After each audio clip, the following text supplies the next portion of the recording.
Yorana à toutes et à tous et soyez les bienvenus dans Fais-nous un foot, votre rendez-vous 100% football local.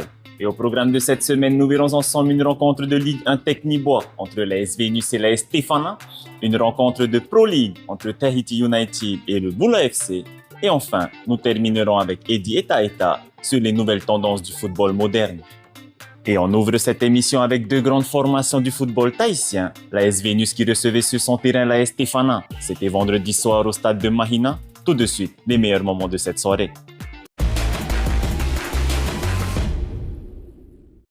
Vendredi soir au stade de Mahina, lors de la quatrième journée des playoffs de la Ligue 1 Technibois, la S Vénus recevait sur son terrain la S Stéphana. Dès le coup d'envoi, Stéphana impose son pressing intense et se montre dangereux sur les coups de pied arrêtés.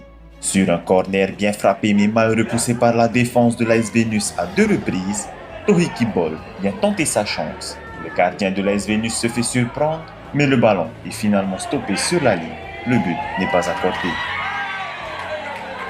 À la 15e minute, Kamalani, encerclé par plusieurs joueurs de l'AS Vénus, parvient à se dégager et sert Tohiti. Ce dernier tente sa chance, mais le gardien repousse le ballon. Bien placé, le capitaine Honoura Maretefo a suivi l'action et reprend pour ouvrir le score en faveur de l'AS Stéphana. Au retour des vestiaires, les joueurs de FA à double la mise. Lancé en profondeur, Kamalani Bennett file vers le but et est fauché par le dernier défenseur de l'AS Vénus. L'arbitre désigne immédiatement le point de pénalty. Honoura Maretefo se charge de la sentence et signe son doublé pour donner 2 longueurs d'avance aux siens.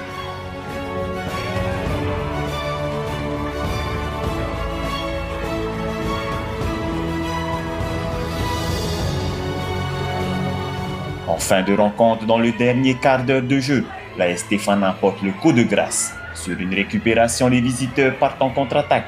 Yanis Dim Etang élimine son vis-à-vis avant d'enrouler une frappe précise dans le petit filet, scellant définitivement la victoire par 3-0.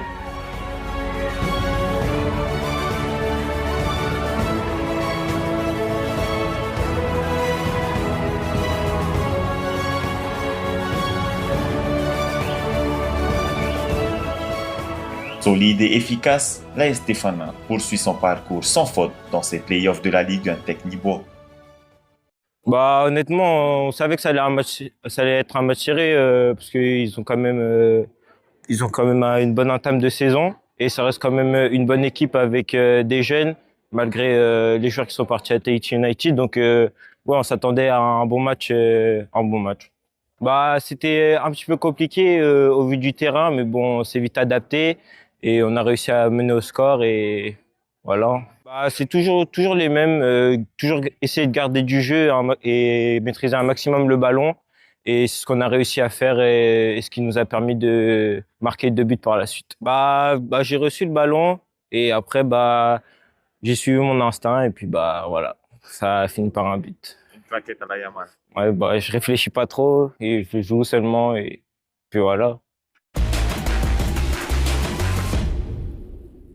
Et félicitations à la Stéphana pour ce succès. Ce week-end, d'autres rencontres de Ligue 1 Technibois en play-off et play-down se sont également jouées. On vous passe tout de suite les autres résultats et classements en images. Dans les résultats de cette semaine de la Ligue 1 Technibois, en play-off, la sélection U19 perd son match par 3-2 sur la Tamari Punaru. La S Vénus, comme on vient de le voir, perd son match par 3-0 sur la S Stéphana. La S Mira gagne son match par 1-0 sur la S Pire. Du côté des playdowns, la S Tayarapo FC perd son match par 5-1 sur la S Central Sport. Et enfin, la S Dragon gagne son match par 4-0 sur la S Poueux.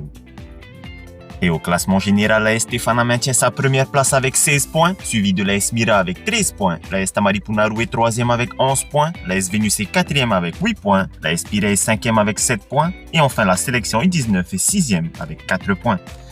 En playdown, la S Dragon est premier avec 12 points. La S Central Sport est 2e avec 11 points. La S Jeune Tahitien est 3e avec 7 points. La S Poueux est 4e avec 6 points. Et enfin, la S Tayarapo FC ferme la marche avec 3 points.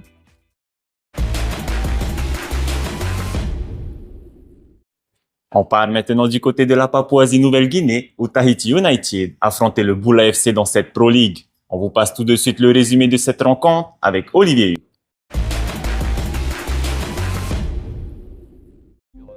Ce samedi après-midi, Tahiti United a décroché sa toute première victoire de la saison dans le FC Pro League face à l'équipe fidjienne de Bula Boys FC sur le score de 1-0. Dans un match disputé sous une chaleur écrasante à Port Moresby en Papouasie-Nouvelle-Guinée, il faudra attendre la deuxième période pour voir la seule réalisation de la rencontre. À la 69e minute de jeu, le défenseur central de Bula FC commet une main dans la surface de réparation. Après consultation de la VAR, l'arbitre va accorder un penalty. Penalty pour Tahiti United, 68e. Filou et son pied droit. La frappe de Filou, premier, c'est le but. Ouverture du score pour Tahiti United. Filou Teonuiteo transforme. Le capitaine de Tahiti United ne tremble pas en logeant le ballon au ras du poteau pour faire 1-0. La fin du match sera ensuite particulièrement tendue. Il y aura au total 18 minutes d'arrêt de jeu. Bula FC pensera même obtenir un penalty en fin de partie suite à un contact dans la surface de réparation. Mais après une nouvelle intervention de la VAR, l'arbitre va finalement siffler la fin du match sous les protestations fidjiennes. Au coup de sifflet final, l'explosion de joie sur le banc de Tahiti United qui s'impose et décroche sa première victoire de la saison, un résultat qui récompense la détermination des hommes de Samuel Garcia. Au classement, Tahiti United se place en 6e position, à égalité de points avec Bula FC. C'est Auckland FC et les Australiens de Melbourne qui sont en tête de cette OFC Pro League après le deuxième round.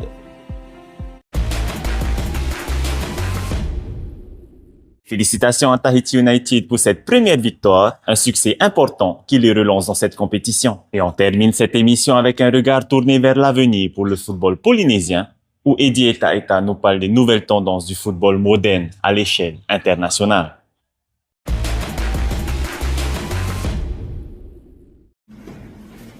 L'aspect athlétique, physique, la capacité à répéter des efforts intenses. Le séquençage dans chaque partie de l'entraînement. Séquençage qui va m'amener à faire beaucoup plus d'intensité à l'entraînement. Vous allez regarder le nombre de ballons joués par un joueur. Oui, alors Eddie Etaeta, donc je suis aujourd'hui conseiller technique régional à la Ligue d'Occitanie de football. Et je viens aussi d'être désigné en tant qu'adjoint à la direction technique régionale.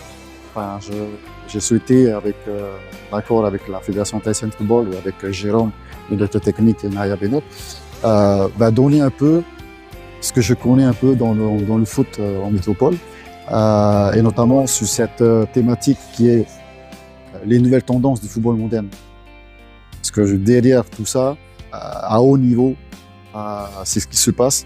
Alors, quelles sont les incidences pédagogiques dans nos clubs, et notamment dans nos clubs amateurs. Donc tout simplement, voilà ma venue ce soir. C'est-à-dire que le Liverpool devient un club. Il fait en sorte que ces joueurs, ok, Salah, quand tu as perdu le ballon, tu dois presser. Quand tu veux perdre le ballon, tu dois contre-presser pour le gagner. Tu vas jouer milieu, axe. Hakimi qui va jouer excentré. Hakimi qui va se retrouver attaquant. Ah oui, effectivement, la séance d'entraînement a été sur quelque chose où on peut combiner du jeu combiné dans une phase de déséquilibre filière. Donc j'ai mis 6 parties dans l'entraînement, donc ça va de l'échauffement jusqu'au jeu de fin en passant par l'exercice de la situation. Mais derrière, je voulais rechercher de l'intensité. Parce que le haut niveau, c'est beaucoup d'intensité, c'est beaucoup d'efforts, c'est beaucoup de répétitions, de sprint, d'accélération et d'engagement.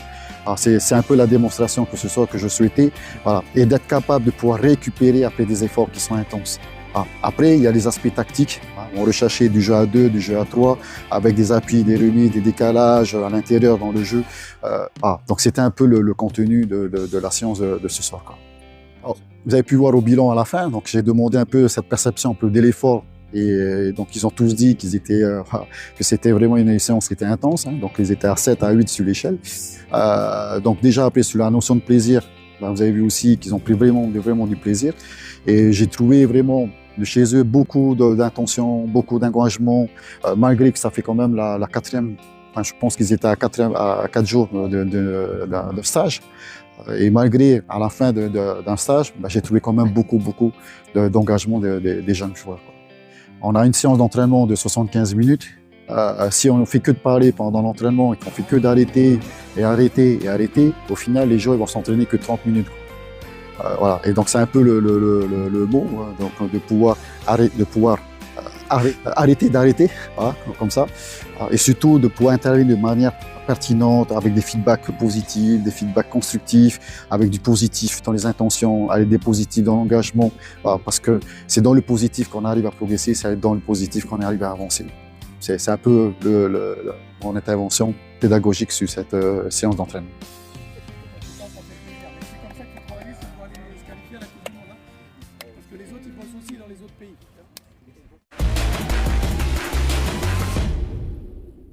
Finnois Foot, c'est déjà terminé pour aujourd'hui. On se donne rendez-vous la semaine prochaine à la même heure. Pour plus d'informations complémentaires, n'hésitez pas à vous rendre sur le site de la Fédération thaïsienne de football où des formations sont également disponibles. Merci de votre fidélité et nana!